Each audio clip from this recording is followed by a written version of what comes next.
ఎలా ఉన్నారు? ఇవాళ మనం చాలా సులువైన పెరుగు పచ్చడి చేసుకుందాం. అది టమాటో పెరుగు పచ్చడి. ముందుగా మనం టమాటోలు సన్నగా తరిగి పెట్టుకుందాం. వీలైతే మీరు టమాటోలు అన్నిటికీ తొక్క తీసేసుకోండి. పెరుగు పచ్చడికి తొక్క తీసుకుని తరుక్కుంటే చాలా బాగుంటుంది. లేకపోతే పెరుగు పచ్చడి తినేటప్పుడు మధ్య మధ్యలో తొక్కలు వస్తూ ఉంటాయి.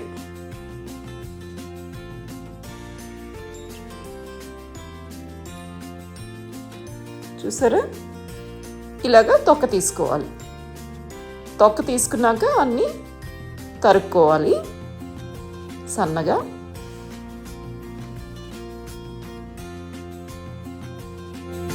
టమాటోలు ఇలా సన్నగా తరిగి పెట్టుకోవాలి. అలాగే మిగిలినవి కొత్తిమీర కూడా సన్నగా తరిగి పెట్టుకోవాలి. ఒక్క ఉల్లిపాయ తీసుకున్నాను. 4 టమాటోలకి ఒక్క ఉల్లిపాయ తీసుకున్నాను. అది కూడా సన్నగా తరిగి పెట్టుకోవాలి. ఒక పచ్చిమిరపకాయ, వెల్లుల్లిపాయ రొబ్బలు ఒలిచి పెట్టుకోవాలి. ఇంట్లో వెల్లుల్లిపాయలు వేస్తేనే టేస్ట్ బాగుంటుంది.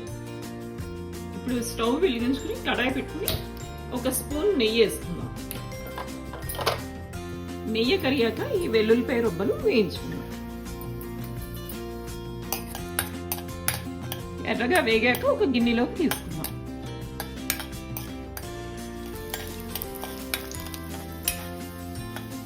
ఇప్పుడు ఈ వెల్లుల్లిపాయ ఎర్రగా వేగింది. మనం ఒక గిన్నెలోకి తీసుకుందాం.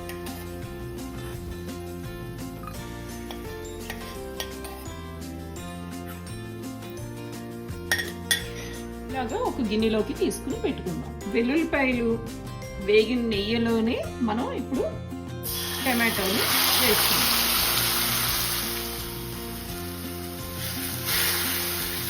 ఈ టమాటోలో నీరు ఎగిరేంత వరకు వేయించుకోవాలి. మూత పెట్టక్కర్లేదు. కొంచెం టమాటోలు పచ్చిగా ఉంటే కనుక అప్పుడు మూత పెట్టుకుందాం. ఇంట్లో కొద్దిగా పసుపు, తగినంత ఉప్పు.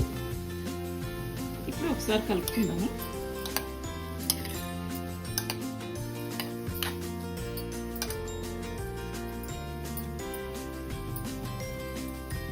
నీళ్లు అన్నీ ఎగిరేంత వరకు ఈ స్టవ్ మీద ఉంచుకుందాం. మనం ఇలా మధ్య మధ్యలో ఇలా కలుపుకుంటూ ఉన్నాము అడిగంటకుండా.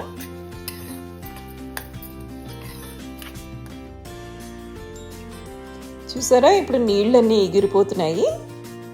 దగ్గర పడుతోంది. దగ్గర పడేంత వరకు ఇలాగా కలుపుకుందాం ఒకసారి. ఇప్పుడు దగ్గర పడిపోయింది. మనం స్టవ్ కట్టేసుకుని ఈ ఉల్లిపాయలు, పచ్చిమిరపకాయలు, కొత్తిమీర అన్నీ వేసేసుకుందాము.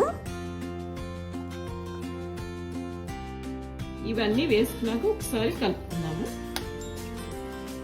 ఇదంతా స్టవ్ కట్టేసుకున్నాక వేసుకోవాలి. ఇప్పుడు ఇది పక్కకు పెట్టుకుందాం. ఈ పెరుగు పచ్చడిలోకి మనం పోపు వేసుకుందాం. చిన్న కడాయి పెట్టుకుని దాంట్లో కొంచెంగా నెయ్యి కరిగాక కొద్దిగా వాము వేసుకుందాము. ఈ వాము వేగాక మనం ఎండుమిరపకాయలు, స్టవ్ కట్టేసుకుని కొద్దిగా ఇంగువ వేసుకుందాం. ఇప్పుడు ఇది ఉంది కదా, టమాటోలు అన్నీ ఉడకపెట్టుకున్నాం. ఇది చల్లారాకే పెరుగు కలుపుకోవాలి, లేకపోతే పెరుగు విరిగిపోతుంది. ఇప్పుడు చూద్దాం, ఇది చల్లారింది. ఇప్పుడు మనం పెరుగు కలుపుకోవచ్చు. సరిపడా పెరుగు కలుపుకోవాలి. గట్టి పెరుగు కలుపుకోండి, అప్పుడు బాగుంటుంది. వీలైతే మీగడ ఉంటే మీగడ కూడా వేసుకోండి. మనం కలుపుకుని చూద్దాం పెరుగు సరిపోయిందా లేదు. సరిపోయింది. ఈ కన్సిస్టెన్సీ ఉండాలి. ఇప్పుడు మనం సర్వింగ్ బౌల్లోకి తీసుకుందాం. ఇప్పుడు దీంట్లోకి వేయించి పెట్టుకున్న వెల్లుల్లిపాయలు, అలాగే వేయించి పెట్టుకున్న వాము, ఎండుమిరపకాయలు, అవి పోపు వేసుకున్నాం కదా, అది వేసుకుని కలుపుకుందాం.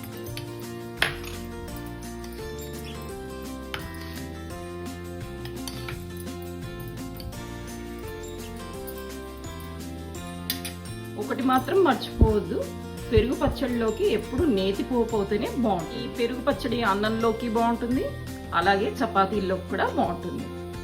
చాలా రుచిగా ఉంటుంది. మీరు ట్రై చేసి ఎలా ఉందో కమెంట్ బాక్స్లో. Okay, bye.